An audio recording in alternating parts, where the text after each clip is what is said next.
Park Gina stood at the window of her small room on the diplomatic ship and watched the stars pass by.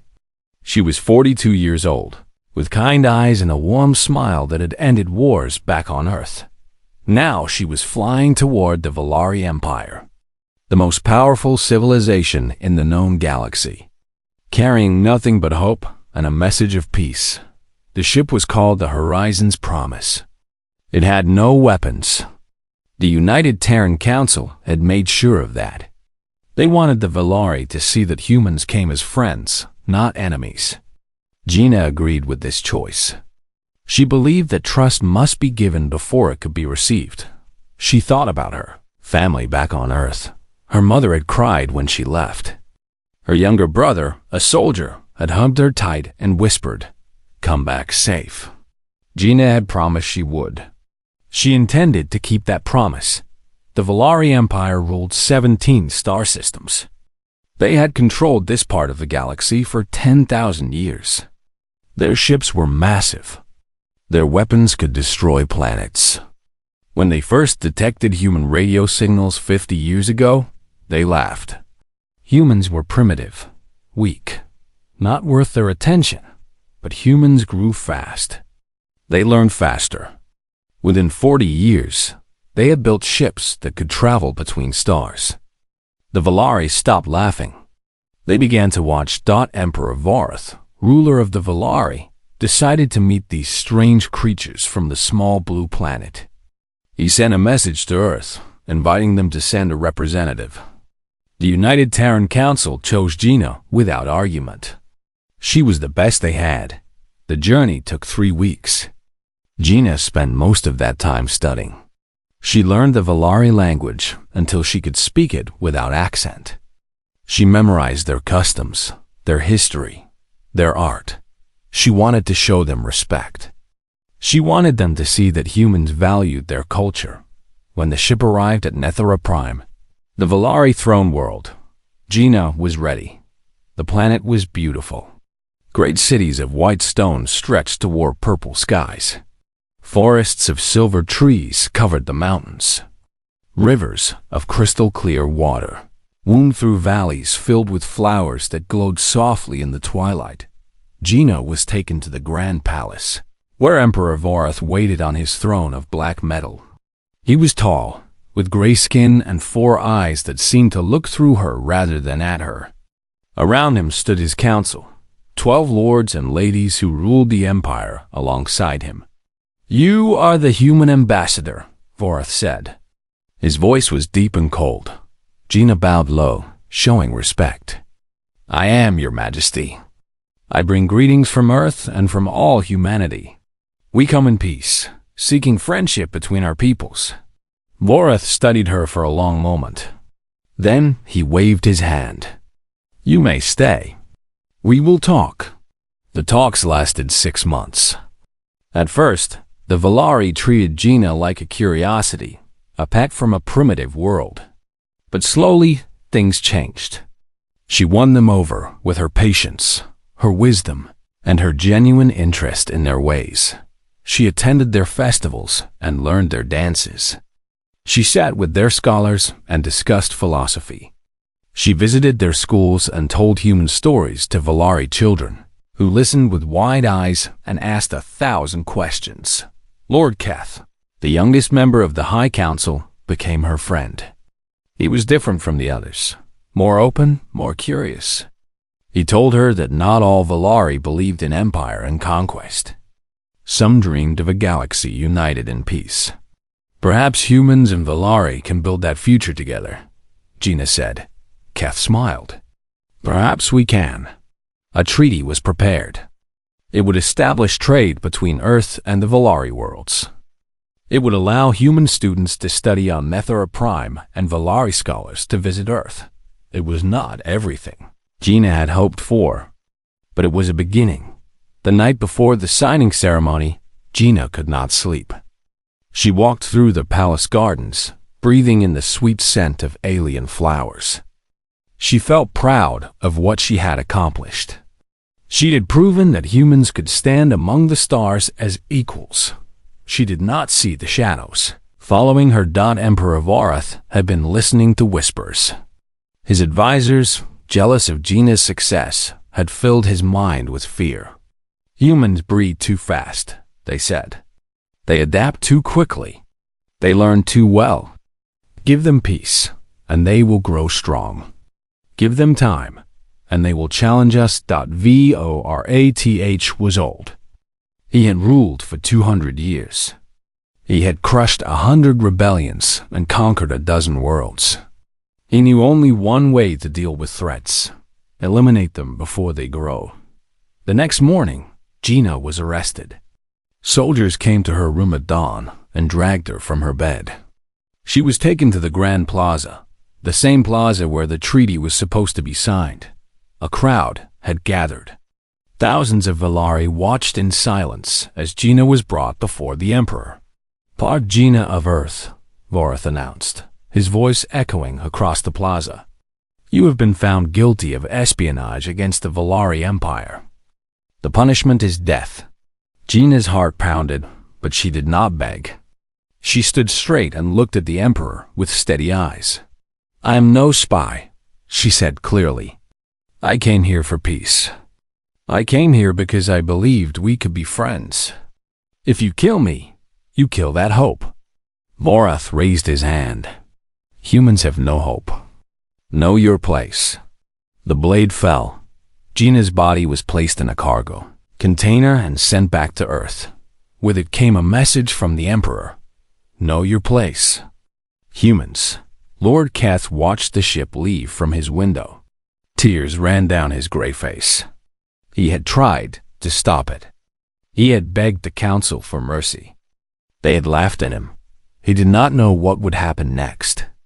But he knew, deep in his heart, that the Emperor had made a terrible mistake. He had seen the fire in Gina's eyes, the same fire he had seen in every human he met. Humans did not accept defeat. Humans did not forget. And humans never, ever forgave those who hurt their own. The stars suddenly seemed darker, and Keth felt afraid for the first time in his life. The cargo container arrived on Earth on a cold morning in November. Admiral Beak Suho was waiting at the landing pad when the shuttle doors opened. He was a tall man with gray hair and a face that had seen too many battles. He had known Gina since she was young. He had served with her brother during the Europa crisis. He had believed, like everyone else, that her mission would bring peace. The container was plain metal, the kind used for shipping supplies. Suho walked toward it slowly, his boots heavy on the concrete. Two soldiers opened it for him. Inside, wrapped in a simple white cloth, was the body of Park Gina. Suho stood very still for a long time. He did not cry. He had forgotten how to cry years ago. But something inside him went cold and hard, like iron being forged in fire. The message from Emperor Varath was attached to the container. Suho read it once. Then he folded it carefully and put it in his pocket. "Know your place," he whispered to himself. "We will show you our place." For 3 days, Earth was silent. No news broadcasts. No public statements. No angry demands for justice. The Valari spies who watched Earth reported that humans were mourning. They sent messages to Emperor Varath, telling him that the humans had been broken. That fear had taken hold of them. Varath was pleased. He had crushed the spirit of these primitive creatures. Now they would stay quiet and small, as they should. He was wrong. Behind the silence, something was happening. Something the Valari could not see or understand. President Yoon Do-hwan was a quiet man. He did not give long speeches or make grand promises. He led by action, not words. When he received news of Gina's death, he sat alone in his office for 1 hour. Then he called an emergency meeting of the United Terran Council. Every nation sent their leaders. Old enemies sat next to each other. Countries that had fought wars for centuries now shared the same table. For the first time in human history, there were no arguments, no disagreements, no political games. Do-hwan stood before them and placed a photograph on the table. It showed Gina smiling, taking the day she left for Nethera Prime. "They killed her," Do-hwan said simply. "They killed her and sent her back like garbage. They told us to know our place." He looked around the room at every face. "What is our answer?" The vote was unanimous. Every hand raised. Every voice agreed. Earth would respond. The next day, Do-hwan made one phone call. It went to a small house by the sea in Korea, where an old woman lived alone with her books and her memories. Dr. Han Yuri was 70 years old. She had white hair and thin hands that shook slightly when she poured her tea. 30 years ago, she had designed the theoretical framework for faster-than-light travel. Her work had allowed humanity to reach the stars. Then she had retired. She said she was tired of building things that might be used for war. She wanted to grow vegetables and watch the ocean. When Do-hwan called, she listened without speaking. He told her about Gina. He told her about the message. He told her what he needed. When he finished, there was a long silence. "I swore I would never build weapons," Yuri said finally. "I know," Do-hwan replied. Another silence. Then Yuri asked a question. "The woman they killed, was she kind?" Do-hwan thought of Gina's smile, her gentle voice, her endless patience. "She was the kindest person I ever knew." Yuri was quiet for a moment more. Then she spoke, and her voice was strong despite her age. "Send a car. I will need my old research files. And coffee. Lots of coffee." Project Reckoning began that night. Earth's orbital shipyards had been building exploration vessels, peaceful ships designed to study distant stars. Now they had a new purpose. Workers labored around the clock, sleeping in shifts, driven by a cold determination that needed no orders. Yuri worked from a laboratory deep underground. She had a team of 50 young engineers who called her grandmother and hung on her every word. She pushed them hard, harder than they had ever been pushed. "The Valari think we are children," she told them. "They think we need 100 years to become a threat. We will prove them wrong in 18 months." The ships they built were unlike anything Earth had created before. They were fast and deadly, designed for one purpose: war. Each one carried weapons that Yuri had invented in secret years ago, weapons she had hoped would never be needed. Admiral Suho oversaw the military preparations. He recruited soldiers from every nation, training them in techniques the Valari had never seen. He studied every report, every piece of information about Valari tactics and weaknesses, and every night before he slept, he took out the message from Emperor Varoth and read it again. "Know your place." Those 3 words burned in his mind like fire. Across Earth, people worked in silence. Factories produced materials. Scientists solved problems that should have taken decades. Engineers built machines that pushed the limits of physics. No one complained. No one asked why. Everyone knew. Gina had gone to the stars carrying hope for all humanity. She had believed in peace, in friendship, in a better future. The Valari had murdered her for it. Now humanity would answer.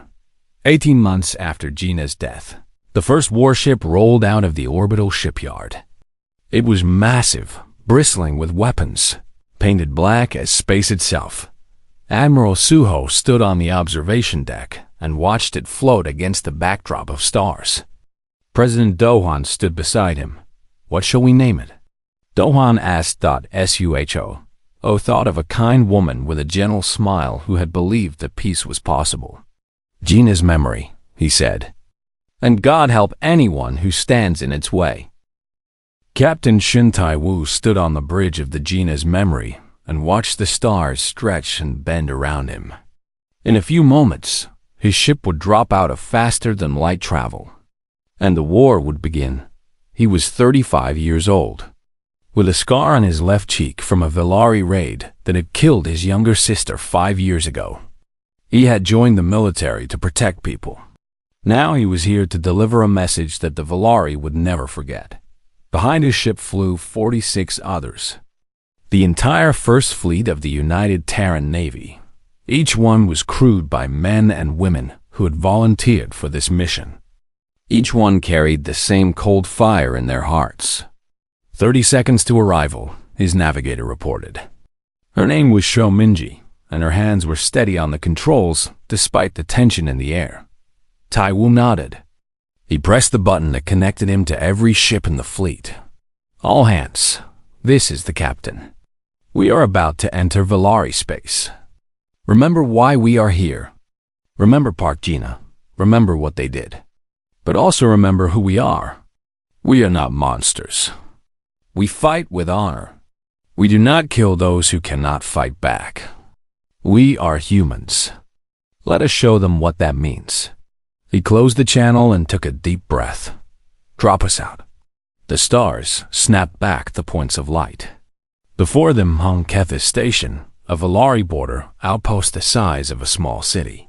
It floated in the darkness, covered with lights, surrounded by a dozen patrol ships. For 3 long seconds, nothing happened. The Valari had not expected visitors. They had certainly not expected 47 human warships, appearing out of nowhere. Then alarms began to sound. The station commander's face appeared on Tuwu's screen. He was a Valari officer with angry eyes and a voice full of pride. Human vessels, you have entered Valari space without permission. This is an act of war. Leave now or be destroyed. Tai Wu smiled, but there was no warmth in it. War? He said, you started this war when you murdered our diplomat. You sent her home in a cargo container. You told us to know our place. He leaned forward, his eyes hard. We know our place now. Our place is wherever we decide it is.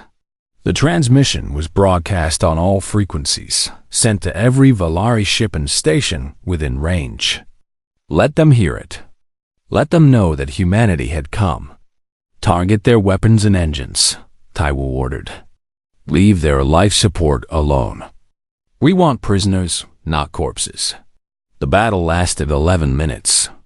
The human ships moved with perfect coordination, surrounding the station and cutting it off from escape. Valari patrol ships tried to fight back, but they were outmatched. Human weapons were faster, more accurate, more devastating than anything they had faced before. When it was over, Kethis Station was dark and drifting. Its weapons were destroyed. Its engines were dead. But its crew was alive, watching in shock as human soldiers boarded their station and took control. Tai Wu walked through the captured station with Minji at his side. Valari prisoners stared at them with fear and confusion. They thought we would come screaming for blood, Minji said quietly. Some of our people wanted that, Tai Wu admitted. But Admiral Suho was clear. We are not here for revenge. We are here for justice. There's a difference. The news of Kethis Station spread across the Valari Empire like wildfire. For 10,000 years, no enemy had ever penetrated their borders. Now humans, those primitive creatures from the small blue planet, had done it in a single day. Emperor Varoth was furious. He ordered his fleets to hunt down the human invaders and destroy them completely. But the humans did not fight the way the Valari expected. General Choi Yumbi was the tactical commander of the campaign. She was a small woman with short hair and eyes that missed nothing. She had studied every battle the Valari had ever fought. She knew their strategies better than they knew themselves, and she used that knowledge to tear them apart. Human forces did not attack population centers. They avoided civilian ships. Instead, they struck at military targets with surgical precision. Supply depots vanished overnight. Communication arrays went silent. Patrol routes became death traps. The Valari tried to adapt, but humans adapted faster. When the Valari changed their codes, humans broke them within hours. When they set ambush, humans somehow knew and turned the traps against them. Yumbi fought dirty. She used psychological warfare, broadcasting images of Park Gina's execution alongside footage of Valari defeats. She attacked at night when Valari soldiers slept. She spread false information that made Valari commanders doubt each other. They have ruled for 10,000 years, she told her staff. They have forgotten what it means to fight someone who truly wants to win. We will remind them. Week after week, the human fleet advanced. They took system after system, not through destruction, but through precision. Valari admirals who had never lost a battle suddenly found themselves outmaneuvered and outhought. Lord Keth watched the reports from his estate on Nethera Prime. He had expected the humans to come. He had not expected them to be so terrifyingly good at war, and yet, even in the midst of battle, they showed mercy. Prisoners were treated fairly. Wounded enemies were given medical care. Civilians were protected. They could burn our worlds, Keth said to himself. They could murder billions in revenge. But they do not. He thought of Gina, of her kind smile and gentle words. He thought of what she had told him about humanity. We are capable of great darkness, she had said. But we choose the light. Now Keth understood. The humans were not fighting out of hatred. They were fighting because they had to, because someone they loved had been taken from them. Because they could not let that crime go unanswered. He made his decision. That night, he sent a secret message to the human fleet, offering them everything he knew about the Emperor's defenses. In exchange, he asked only one thing: spare my people. They did not choose this war. Only Vorith did. Admiral Suho read the message and replied with 3 words. We agree. Thank you. The final assault on Nethera Prime was about to begin. Emperor Vorith refused to surrender, even as human ships filled the skies above Nethera Prime, even as his generals begged him to negotiate. He stood on his balcony and shouted his defiance to the stars. We are Valari, he screamed. We have ruled this galaxy for 10,000 years. We will not bow to animals from a primitive rock. His advisors exchanged worried looks. The same advisors who had whispered fears about humanity, who had convinced him to kill the diplomat, now saw the results of their counsel. And they were afraid. The human fleet did not immediately attack. Instead, Admiral Suho sent a message to every screen on the planet. People of Nethera Prime, we are not here to destroy you. We are here for one person, Emperor Vorith. He murdered our ambassador, a woman of peace who came with open hands and an open heart. He must face justice. Surrender him to us, and this war ends today. No more blood needs to be shed. The message played on repeat. In homes and offices, in military bases and schools, Valari citizens watched and listened. They looked at each other with questions in their eyes. Vorith ordered the message blocked, but it was too late. The humans had hacked into every system. The truth could not be stopped. Colonel Moonjia led the ground assault. She was 40 years old, a veteran of 3 wars, known for her calm under pressure and her absolute dedication to her soldiers. She had trained for this mission for 18 months.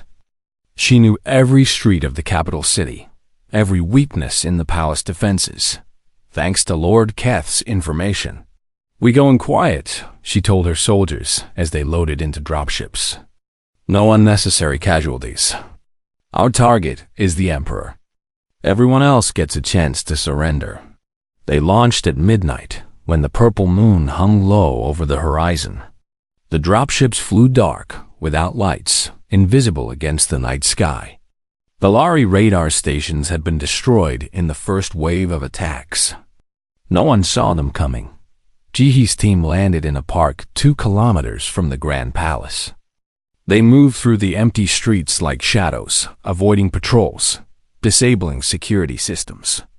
Valari guards found themselves stunned by weapons that made no sound, waking up hours later in restraints with no memory of what had happened by dawn. They had reached the Grand Plaza, Ga stood in the same spot where Park Gina had been executed. She looked at the stones beneath her feet, wondering if any of them still carried traces of human blood. "For you, sister," she whispered. "We are here." The palace was heavily defended, but the defenders were demoralized. They had heard the rumors. They knew their fleet was destroyed, their outposts captured, their emperor abandoned by his own people. When human soldiers appeared at the gates with weapons ready, many simply put down their arms. Not all. Some fought. They were brave, Ga had to admit. They believed in their emperor, in their empire, and everything they had been taught since childhood. But belief was not enough against human determination. The battle for the palace lasted 2 hours. When it was over, human forces controlled every room, every hallway, every secret passage. Only one place remained, the Emperor's private chambers. Ga approached the door with her weapon raised. Behind her stood 20 soldiers, the best of the best. "Emperor Varath," she called out. "This is Colonel Moon Ga of the United Terran Army. You are surrounded. Your guards are defeated. Come out peacefully, and you will be treated fairly." Silence. Then a voice, high and desperate. "You cannot do this. I am the Emperor. I am divine." Ga almost laughed. "You are a murderer. You killed an innocent woman who came to you in peace. Now open this door, or we will open it for you." More silence. Then the sound of mechanisms clicking, and the door swung open. Emperor Varath stood in the center of the room, surrounded by his last loyal guards. But the guards were not fighting. They were standing with their hands raised, their weapons on the ground. "We surrender," one of them said. "Enough, enough death." Varath's face twisted with rage. "Traitors, cowards. I will have you all executed." "You will execute no one," Ga said calmly. She walked toward him, her boots loud on the marble floor. "Your reign is over." The Emperor backed away until he hit the wall. His 4 eyes were wide with fear now, all his pride and arrogance melting away. "Please," he whispered. "Mercy. I will give you anything. Planets, treasure, whatever you want." Ga stopped in front of him. She reached into her pocket and pulled out a photograph. It showed a woman smiling, her eyes full of hope, her hand raised in greeting. "Do you know who this is?" Ga asked. Varath stared at the picture. His gray face went pale. The diplomat. Her name was Park Gina. She was 42 years old. She loved music and flowers and children. She came to you offering friendship. She believed that humans and Valari could build a better future together. Jihi's voice remained steady, but her eyes burned. "You killed her. You called her a spy. You sent her body back to us like trash. You told us to know our place." She put the photograph away. "Now you will face justice. Not revenge. Justice. Because that is what she would have wanted." Varath was taken to the Grand Plaza in chains. Thousands of Valari watched, some in shock, some in relief. The Emperor who had ruled them for 200 years now walked as a prisoner, surrounded by human soldiers. The trial was broadcast across every Valari world. Evidence was presented, records showing that Gina was innocent, that the espionage charges were fabricated, that Varath had ordered her death out of fear and paranoia. The trial lasted 6 days. At the end, Varath was found guilty of murder, but he was not executed. Ji had argued against it, and Admiral Suho had agreed. "Death is too easy," Jihei said. "Let him live. Let him spend the rest of his life knowing what he did. Let him remember her face every day until he dies." Varath was sentenced to life imprisonment on a barren moon at the edge of Valari space. His only company would be recordings of Gina's final speech, playing on repeat, forever. As he was led away, Ga watched without satisfaction. Revenge would not bring Gina back. Nothing would. but justice had been served. And now, perhaps, something better could begin. 1 year after the death of Park Gina, President Yoon Do-won stood in the Grand Plaza of Nathara Prime, the same plaza where she had been executed. The same stones that had been stained with her blood. But today, those stones were covered with flowers. Thousands of them, brought by Valari citizens who wanted to show their shame and sorrow. White flowers from a dozen worlds, forming a carpet of peace where there had once been only violence. Do-won looked out at the crowd. Humans and Valari stood together, side by side, watching and waiting. Behind him stood Admiral Suho, General Yoonbi, Captain Taiwu, Colonel Jie, and Lord Keth, the people who had fought the war, the people who would now build the peace. "We gather here today," Do-won began, his voice carried by speakers across the plaza and broadcast to 100 worlds, not to celebrate victory. War is never something to celebrate. We gather to remember, to honor, and to begin again. He paused, looking at the faces before him. Valari faces, gray and four-eyed, filled with uncertainty. Human faces, tired but hopeful. 1 year ago, a woman stood in this very place. Her name was Park Gina. She came to your world not with weapons, but with hope. She believed that humans and Valari could be friends. She believed that our differences made us stronger, not weaker. She believed in peace. Do-won's voice grew heavy. She was killed for that belief. Murdered by an emperor who feared what she represented. Her body was sent home like cargo, with a message telling us to know our place. He let the words hang in the air. We answered that message. We came here with our ships and our soldiers. We fought your fleets and captured your worlds. We dragged your emperor from his throne and made him face justice. Now his voice softened. But we did not come for revenge. We did not burn your cities or murder your people. We did not do to you what was done to us. Because that is not who we are. That is not what Gina would have wanted. He stepped forward toward the Valari delegation. She wanted peace. She wanted friendship. She wanted a future where our children could look up at the stars and see not enemies, but neighbors. She died for that dream. And we will not let her death be meaningless. Lord Keth stepped forward to meet him. The young Valari lord had tears in his 4 eyes. He had lost friends in the war, colleagues who had chosen the wrong side. But he had also gained something, hope. On behalf of the Valari people, Keth said, his voice shaking, I offer our deepest apology. What Emperor Vorath did was wrong. It was evil. We cannot undo it. But we can honor the woman he killed by building the future she dreamed of. He extended his hand, the Valari gesture of peace. Do-won took it. The crowd erupted in cheers, both human and Valari. Soldiers who had fought each other weeks ago now embraced. Children who had grown up fearing, humans now waved at the strange creatures from the blue planet. The Treaty of Nathara was signed that day. Its terms were fair but firm. The Valari Empire would become the Valari Federation, a union of free worlds rather than conquered subjects. They would dismantle their offensive military and pay reparations to Earth. They would teach the truth of what happened to Park Gina in their schools, so that future generations would never forget done in exchange. Humanity offered partnership, trade, technology, a seat at the table of galactic civilization, and something more. Dr. Han Yuri, the old woman who had built the weapons of war, now shared her greatest invention, the improved faster-than-light drive. She gave it freely, not just to the Valari, but to every species in the known galaxy.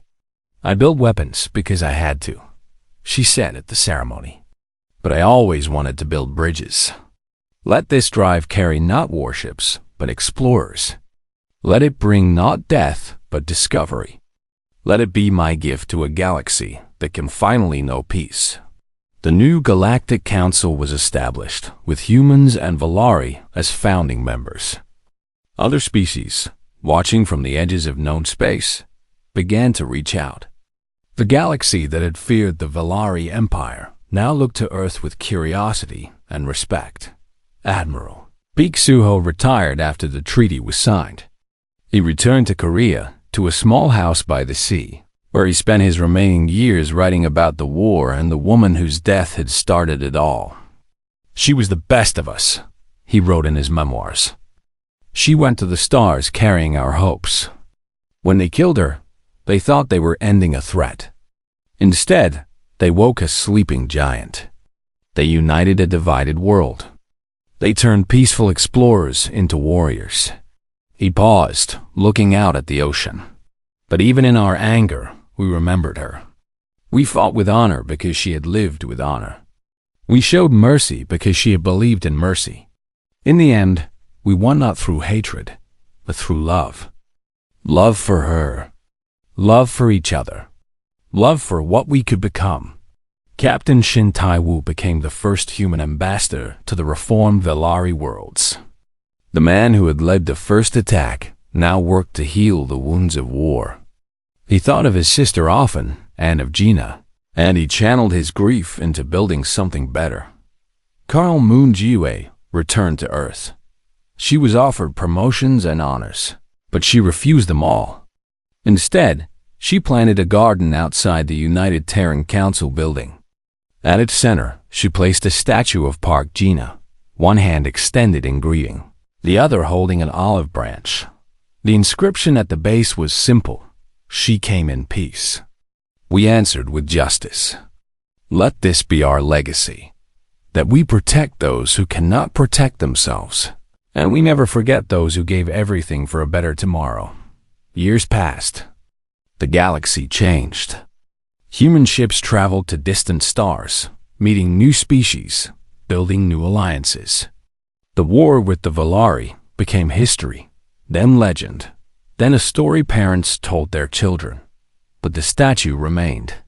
And every year, on the anniversary of Gina's death, people gathered in the garden to remember. Humans and Valari, side by side, laying flowers at the feet of a woman who had believed in peace, because she had been right. In the end, she had been right all along. Not all battles are won with weapons. Some are won with words. Some are won with sacrifice. Some are won simply by believing in something better and refusing to let that belief die. Park Gina had believed. And because of her, the galaxy was finally beginning to believe too. Above the garden, the stars shone bright. Somewhere out there, ships carry humans and Valari to new worlds, new adventures, new possibilities. And in a small house by the sea, an old admiral smiled as he finished his final chapter. "Know your place," he wrote. "They told us to know our place. And we do. Our place is among the stars. Our place is in the future. Our place is wherever hope still lives and wherever peace is still possible. That is the human place. That is our place. And we will never, ever forget it." The end.